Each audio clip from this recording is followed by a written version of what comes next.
प्रेरणादायक कहानी। 20 साल के लड़के की पहला अध्याय। आरंभिक संघर्ष। राजू एक छोटे से गांव का लड़का था। वह एक गरीब परिवार से था और उसके पिता एक छोटे किसान थे। राजू हमेशा से कुछ बड़ा करना चाहता था, लेकिन उसके पास संसाधनों की कमी थी। अपने सपनों को पूरा करने के लिए राजू ने गांव के छोटे स्कूल से पढ़ाई शुरू की और अच्छे अंकों के साथ हाई स्कूल की परीक्षा पास की। दूसरा अध्याय। बड़े शहर की ओर कदम। राजू ने अपने सपनों को साकार करने के लिए बड़े शहर में जाने का निर्णय लिया। उसके पास पैसे नहीं थे, इसलिए उसने एक छोटी सी नौकरी ढूंढी और अपने खर्चों को पूरा करने के लिए दिन रात मेहनत की। दिन में वह कॉलेज में पढ़ाई करता और रात में एक ढाबे में काम करता। तीसरा अध्याय। कठिनाइयों का सामना। राजू के जीवन में कई कठिनाइयां आईं।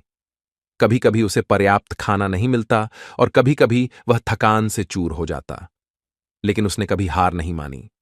उसकी मेहनत और लगन ने उसे कॉलेज में टॉप करने में मदद की। उसने अपनी पढ़ाई के साथ साथ अन्य गतिविधियों में भी भाग लिया और कई प्रतियोगिताएं जीतीं। चौथा अध्याय। सफलता का पहला कदम। राजू की मेहनत रंग लाई जब उसे एक प्रतिष्ठित कंपनी में इंटर्नशिप का अवसर मिला। उसने वहां अपनी मेहनत और प्रतिभा से सबका दिल जीत लिया। इंटर्नशिप के बाद उसे उसी कंपनी में नौकरी का ऑफर मिला। अब राजू अपनी मेहनत और समर्पण से अपने परिवार को एक बेहतर जीवन दे सकता था। पांचवा अध्याय। प्रेरणा का स्रोत। राजू ने अपने गांव वापस जाकर वहां के बच्चों के लिए एक स्कूल की स्थापना की।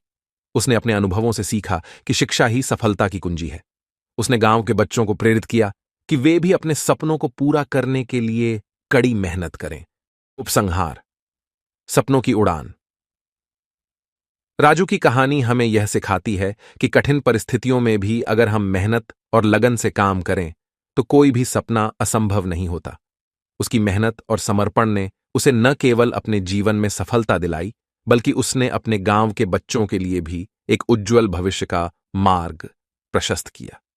ये कहानी हर युवा के लिए प्रेरणा है कि अपने सपनों को साकार करने के लिए कभी हार न माने और हमेशा आगे बढ़ते रहें।